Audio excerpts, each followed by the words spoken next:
আমি বলি যারা গাঁজাখোর দেখেছো, পড়ে থাকে রাস্তার কোলে, কিন্তু সে মনে করে খাটের ওপর শুয়ে আছে। কীর্তনিয়া হরিবাসরে একটি প্রশ্ন রেখেছেন এবং সেখানে দাবি করেছেন নাকি মহর্ষি বাল্মীকি গাঁজা খেয়ে রামায়ণ লিখেছেন। চলুন আগে ওনার বক্তব্যগুলো দেখে নিন, তারপর রিসার্চ করে দেখব যে প্রকৃত গাঁজাটা কে খেয়েছেন। চমৎকার বিষয়। ভারতবর্ষ থেকে শ্রীলঙ্কা পর্যন্ত কত কিলোমিটার? টোটাল হচ্ছে 38 কিলোমিটার। Total 38 kilometre. 38 কিলোমিটারের ভিতরে জল, বেশিরভাগ জল আছে কতটা? 28 কিলোমিটার। এইবার তাহলে যিনি রামায়ণ লিখেছেন বাল্মীকি, শত যোজন পোল, 28 কিলোমিটার রাস্তায় শত যোজন পোল বাঁধলো কেন? শত যোজন লম্বা আর শত যোজন চওড়া। দাঁড়ান, কি শুনলাম? 100 যোজন চওড়া, শত যোজন লম্বা আর শত যোজন চওড়া। আমি বলি যারা গাঁজাখোর দেখেছো, পড়ে থাকে রাস্তার কোলে, কিন্তু সে মনে করে খাটের ওপর শুয়ে আছে। আরে মশাই, রামায়ণে লেখা আছে যে 100 যোজন দৈর্ঘ্য, ওটা ঠিকই, ওটা ঠিক বলেছেন, কিন্তু চওড়াটা লেখা আছে 10 যোজন। দেখুন, একটা সেতু লম্বা এবং চওড়া এক হয় নাকি? সব এক করে দিচ্ছেন, আবার ভরা আসরে। গাঁজা কে খেয়েছে ধরা পড়ে গেল। শত যোজন পোল, 28 কিলোমিটার রাস্তায় শত যোজন পোল বাঁধলো কেন? ওনার কথা অনুযায়ী যেহেতু ভারত আর শ্রীলঙ্কা সমুদ্রপথে গ্যাপ 38 কিলোমিটার, আর রামায়ণে বাল্মীকি লিখেছেন যে 100 যোজন। এবার বর্তমানে 1 যোজন সমান 12.3 কিলোমিটার, তাহলে 100 যোজন সমান 1230 কিলোমিটার।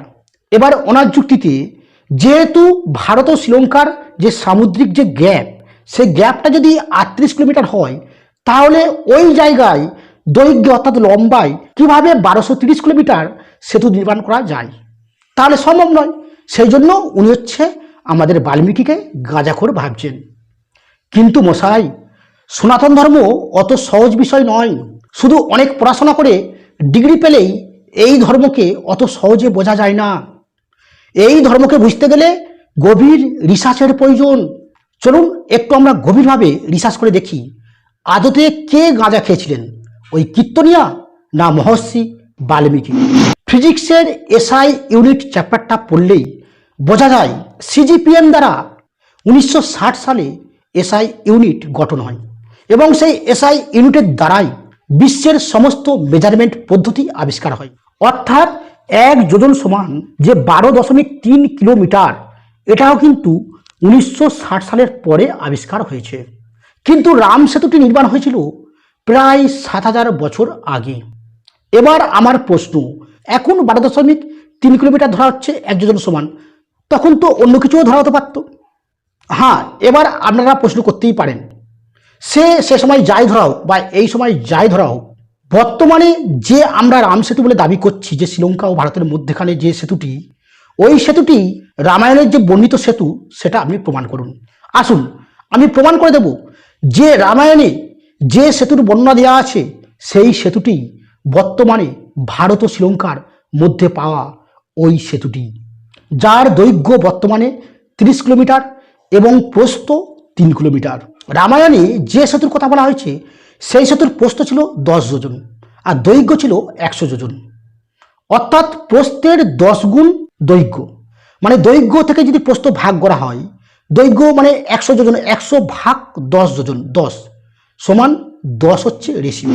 আর বর্তমানে যে সেতুটি আমরা দেখতে পাচ্ছি, এই সেতু হচ্ছে 30 হচ্ছে দৈর্ঘ্য আর 3 হচ্ছে প্রস্থ, মানে চওড়া, অর্থাৎ দৈর্ঘ্য ভাগ প্রস্থ সমান 10 রেশিও। তাহলে বর্তমান সেতুর ক্ষেত্রেও কিন্তু প্রস্থের 10 গুণ দৈর্ঘ্য অর্থাৎ 3, 30। আর রামায়ণে কিন্তু যে সেতুর কথা বলা হয়েছে, সে সেতুর কিন্তু 10, 100 অর্থাৎ 10 গুণই। তাহলে দুটোরই কিন্তু রেশিও 1। তাহলে এখানে পরিষ্কারভাবে প্রমাণ হলো রামায়ণে যে সেতুর কথা বলা হয়েছে, সেই সেতুই কিন্তু এই সেতুটি। তাই তো দুজনের রেশিও 1। শুধু আমরা যে এখন যে যোজনের যে দূরত্বটা ধরছি, হয়তো 7000 বছর আগে যে দূরত্ব ধরা হতো আর এখন যেই দূরত্ব ধরা হচ্ছে, সে দুটো আলাদা বলে আমাদের অঙ্কে মিলছে না। কিন্তু বাস্তবে দুটোই একই, কেন রেশিও দুটো এক। অর্থাৎ ওই সেতু রাম দ্বারাই নির্মিত, রামও সত্য, রাম সেতুও সত্য। তাই মহর্ষিদের গাঁজাখোর বলার আগে আপনি চিন্তা করে দেখবেন আপনি নিজে গাঁজা খাননি তো। নমস্কার, আজকের এই পর্যন্ত। এই ধরনের আরও ভিডিও দেখতে যদি চ্যানেলে নতুন হন তাহলে চ্যানেলটিতে অবশ্যই সাবস্ক্রাইব করে রাখবেন। সবাই ভালো থাকবেন, সুস্থ থাকবেন।